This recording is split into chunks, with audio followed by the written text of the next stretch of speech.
Hello दोस्तों, आप सब जानते हैं कि शेयर मार्केट में 5000 से ज़्यादा कंपनीज लिस्टेड हैं। क्या आप जानते हैं इनमें से 95% कंपनी ऐसी हैं जो आपका पैसा डुबा देंगी। इनमें से सिर्फ 1% कंपनी ही ऐसी हैं जो भविष्य में डायमंड बन सकती है, जो हर साल हर मौसम में, चाहे रिसेशन हो, चाहे वॉर हो या कोविड हो, ये कंपनियां पैसा बनाती रहती हैं। अब सवाल ये है, इन 5000 कचरे के ढेर में से उन डायमंड कंपनीज को ढूंढने कैसे। इसके लिए मैंने सौरभ मुखर्जी की famous coffee can investing filter को यूज करके पूरे मार्केट को स्कैन किया और ये बेस्ट 5 कंपनीज ढूंढी। उन्होंने ये दोनों फिल्टर पास किए। पहला, रेवेन्यू ग्रोथ, यानी कि धंधा बढ़ना चाहिए। कंपनी की ग्रोथ पिछले 10 साल से कम से कम 10% की ग्रोथ से बढ़नी चाहिए। इसका मतलब कंपनी का प्रोडक्ट कस्टमर्स की जरूरत है, रिसेशन आए चाहे वॉर सिचुएशन आए, लोग उस प्रोडक्ट को खरीद रहे हैं। Number 2, ROCE, return on capital employed. मैं आपको 100 रुपए दूं धंधा करने के लिए, साल के एंड में आप उस 100 रुपए से कितना प्रॉफिट कमा कर लाते हो। अगर आप 15 रुपए कमा कर लाते हो तो आपका ROCE होगा 15%। कॉफी कैन इन्वेस्टिंग के लिए कंपनी का लास्ट 10 साल का ROCE 15% से ज्यादा होना चाहिए। जब आप कॉफी कैन इन्वेस्टिंग के दोनों फिल्टर लगाते हैं तो निफ्टी की 500 कंपनी में से 90% कंपनी रिजेक्ट हो जाएंगी। वो कंपनी है, यहाँ पर आपको एक्टिव नहीं, आलसी बनना है, खरीदना है और 10 साल के लिए भूल जाना है। इनका नाम जानने से पहले एक चीज ध्यान रखिए, ये वीडियो आपके लिए कोई स्टॉक टिप्स नहीं है,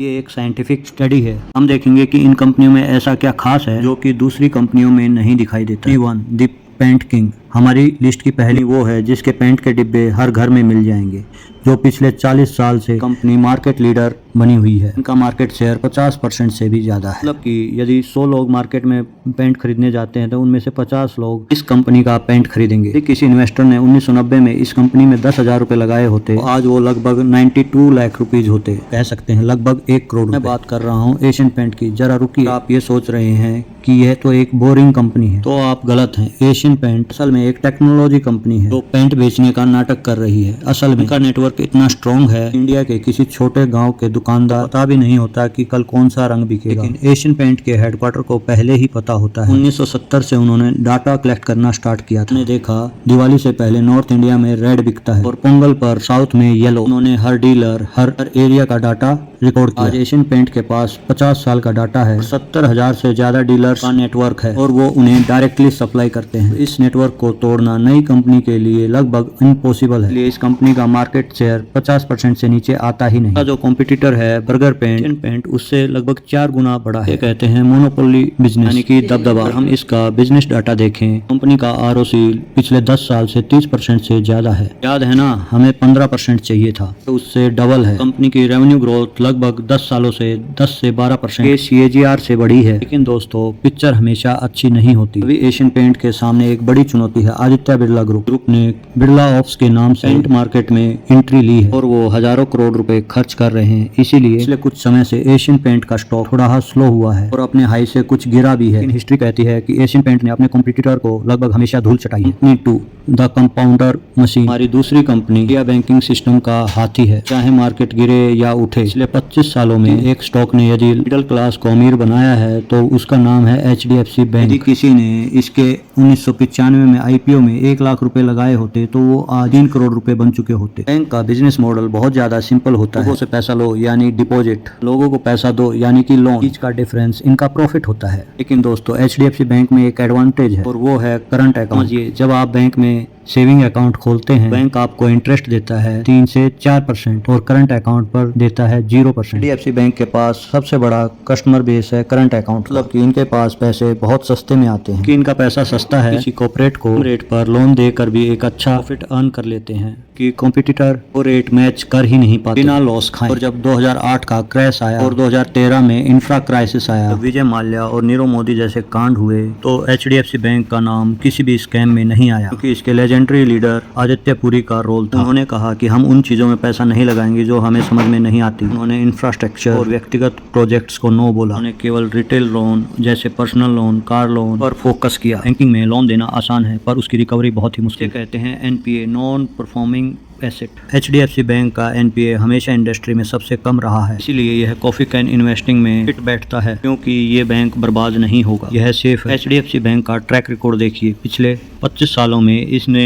20% से ज्यादा के रिटर्न निकाल कर दिए हैं। अब इकोनॉमी अच्छी हो या बुरी, नोटबंदी हो या कोविड, बात करते हैं इसके करंट सिचुएशन। स्टॉक अभी रुका हुआ है क्योंकि इनकी पेरेंट्स कंपनी HDFC लिमिटेड इसमें अभी मर्ज हुई है। बैंक का साइज डबल हो गया है। फिलहाल बैंक को अभी कुछ टाइम लग रहा है। Company number 3 the trust factory. 2002 से 2003 में जब टाइटन का प्राइस 2 रुपए से 3 रुपए के बीच में था, तब राकेश झुनझुनवाला ने इसमें इन्वेस्ट किया और लोगों ने कहा अब घड़ी का जमाना गया, मोबाइल का जमाना आ गया। लेकिन राकेश झुनझुनवाला ने इसमें कुछ और देखा। उन्होंने देखा टाइटन कोई वॉच कंपनी नहीं है, ये इंडिया की सबसे बड़ी ट्रस्ट फैक्ट्री बनने वाली है। यदि आपने राकेश झुनझुनवाला के साथ इन्वेस्ट किया होता तो आपका पैसा 10 गुना 20 गुना नहीं 1000 गुना से भी ज्यादा बढ़ चुका होता। आखिर टाइटन में ऐसा क्या खास है, आइए जानते हैं। टाइटन की शुरुआत हुई थी वॉचेज, लेकिन 1990 में इन्होंने बहुत बड़ा रिस्क लिया और ये घुस गए ज्वेलरी मार्केट में तनिष्क नाम के ब्रांड के साथ। उस समय इंडिया में ज्वेलरी बिजनेस बहुत गंदा था। लोग अपने फैमिली सुनार के पास जाते थे, भाभी जी 22 कैरेट सोना है, लेकिन जब आप उसे बेचने जाते थे तो आपको पता लगता था वो तो 18 कैरेट ही था। कस्टमर के पास चेक करने का कोई तरीका नहीं था। उस समय धोखा आम बात थी। टाइटन ने सोचा यह है हमारा मौका और उन्होंने लॉन्च किया कैरेट मीटर। यह एक मशीन थी जो मिनटों में बता देती थी कि सोना कितने कैरेट का है। तनिष्क ने चैलेंज किया कि आप अपने सोनार का सोना लाओ और हमारे कैरेट मीटर पर चेक कर। लोग आए और चेक किया और हैरान रह गए। उनके सोनार ने उन्हें ठगा था और बस वही समय था जब इंडिया का ट्रस्ट लोकल सोनार से शिफ्ट होकर तनिष्क पर आ गया, यानी टाटा पर आ गया। यानी उन्होंने कोई प्रोडक्ट नहीं बेचा, उन्होंने भरोसा बेचा। इंडिया में सोना खरीदना एक कल्चर, यहाँ शादी बिना गोल्ड के नहीं होती है। मार्केट लाखों करोड़ों ट्रिलियन का है। आज भी इसका एक बड़ा हिस्सा करीब 60 से 70% लोकल दुकानदारों के पास है। लेकिन अब लोग धीरे धीरे लोकल शॉप से ब्रांडेड शॉप्स की तरफ जाने की अप्रोच करने लग गए हैं। इसका मुख्य रीजन है पहला प्योरिटी गारंटी, टाटा का नाम है। दूसरा डिजाइन, लोकल सोनार के पास लिमिटेड डिजाइन है पर तनिष्क के पास पूरी डिजाइनिंग टीम है। तीसरा एक्सचेंज वैल्यू, पूरा पैसा वापस मिलने की गारंटी। इतना ज्यादा इंडिया मॉडर्न होगा उतने ज्यादा लोग तनिष्क ब्रांड की तरफ जाएंगे। यही ट्रेंड अगले 10 से 15 साल तक चलने वाला है। इसीलिए टाइटन कॉफी कैन इन्वेस्टिंग में फिट बैठता है। यदि हम आज के दिन इनका बिजनेस डाटा देखें तो टाइटन का ज्वेलरी बिजनेस 5% से ज्यादा रेवेन्यू लाता है। पिछले 15 सालों से लगातार डबल डिजिट की ग्रोथ दिखा रहा है। ये इनका ROCE 20 से 25% रहता है, जो कि शानदार है। Company number 4 the glue of India. हमारी चौथी कंपनी वो कंपनी है जिसके बिना इंडिया में कोई भी फर्नीचर नहीं बनता। अगर हमारे घर पर कोई फर्नीचर टूट जाता तो हम ग्लू नहीं मांगते, हम मांगते हैं फेविकोल। ये ब्रांड हमारे दिमाग में ऐसे चिपका हुआ है जैसे इनका टैगलाइन ये फेविकोल का जोड़ है, टूटेगा नहीं। लेकिन दोस्तों इमोशंस को साइड में रखते हैं और इन्वेस्टर के नजरिए से देखते हैं। पिडलाइट इंडस्ट्री जो फेविकोल की पेरेंट कंपनी है, स्टॉक मार्केट की हिस्ट्री की सबसे ज्यादा वेल्थ क्रिएटर कंपनी है। आपने 2000 के शुरुआत में इस कंपनी में यदि 10,000 रुपए इन्वेस्ट किए होते तो वो 8 लाखों में होते। लेकिन क्यों? क्या ग्लू बेचना इतना प्रॉफिटेबल बिजनेस है? हाँ, क्योंकि इन्होंने मार्केट के हर कोने में अपना कब्जा किया हुआ है। यदि टूटा हुआ फर्नीचर जोड़ना है तो फेविकोल, यदि टूटी हुई प्लास्टिक जोड़नी है तो फेविक्विक, लीक हो रहा है तो एमसील, यदि छत टपक रही है तो फिक्सिट। का मार्केट शेयर 70% है। इसका मतलब यदि मार्केट में 10 डिब्बे ग्लू के बिक रहे हैं तो उसमें से 60 डिब्बे फेविकोल के हैं। कंपटीटर जैसे एस्ट्रोल और एशियन पेंट कोशिश कर रहे हैं पर फेविकोल को हिलाना मोस्ट नामुमकिन हो गया है। इनका बिजनेस स्टाइल सिंपल है, इसलिए हम इसका सीधा बिजनेस डाटा देखते हैं। रेवेन्यू ग्रोथ पिछले 10 से 12 सालों में पिडलाइट इंडस्ट्री ने 10 से 15% की ग्रोथ दिखाई है और पिडलाइट का ROCE हमेशा 25 से 40% के बीच रहता है। इसका मतलब यह कंपनी धंधे में 100 रुपए लगाती है और उस पर 30 से 40 रुपए प्रॉफिट कमा लेती है। यदि हम इसका रिस्क देखें तो पिडलाइट इंडस्ट्री के लिए कच्चा तेल इसका रॉ मटेरियल है। जब कच्चे तेल के दाम बढ़ते हैं तो इनका प्रॉफिट थोड़ा कम हो जाता है। Number 5 the daily habit. Stock market में 2 तरह की कंपनियां होती हैं, को जिनके प्रोडक्ट हम शौक से खरीदते हैं जैसे कार, AC, ज्वेलरी। दूसरे वो जिनके प्रोडक्ट की हमें आदत है। यदि रिसेशन आ जाए, नौकरी चली जाए, फिर चीजों के दाम बढ़ जाएं, तो आप गाड़ी खरीदना, ज्वेलरी खरीदना, ये सब टाल सकते हैं। लेकिन आप अपने 6 महीने के बच्चे को खाना देना बंद नहीं कर सकते। मैं बात कर रहा हूँ नेस्ले इंडिया की, ऐसी कंपनी की जो हमारे बर्थ से लेकर हमारे ओल्ड एज तक साथ जुड़ी हुई है। लोग सोचते हैं कि नेस्ल मतलब मैगी, लेकिन उनका सबसे बड़ा मोट है बेबी फूड। जैसे कि केरलैक। इंडिया में नेस्ले का केरलैक का मार्केट शेयर 96.5% है। जी हाँ, आपने सही सुना, 96.5%। अच्छी कंपनी की पहचान उसके बुरे वक्त में होती है। 2015 में मैगी बैन हुआ था। फीड की मात्रा ज्यादा होने का आरोप था। रातों रात नेस्ल का 30% रेवेन्यू गायब हो गया। लेकिन कॉफी कैन इन्वेस्टर ने क्या किया?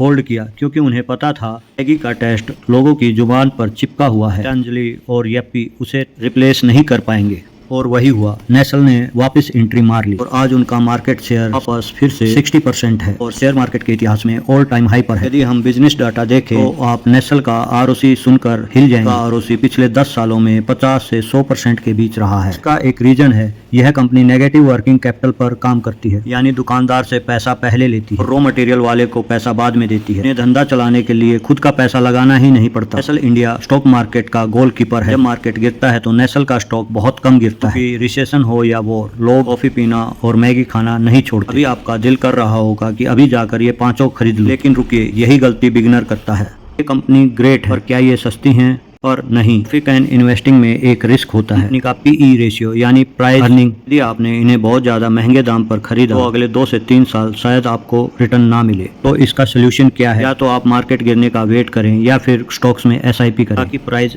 एवरेज हो जाए। इन 5 कंपनी में से आपके पास पोर्टफोलियो में कौन सा है, मुझे कमेंट्स करके बताएं। मैं मिलूंगा अगली वीडियो में एक और डीप कॉन्सेप्ट के साथ। यदि आपको जानकारी अच्छी लगी हो तो लाइक, कमेंट्स एंड शेयर, और चैनल को ज्यादा से ज्यादा सब्सक्राइब करें और मोर यूजफुल कंटेंट के लिए।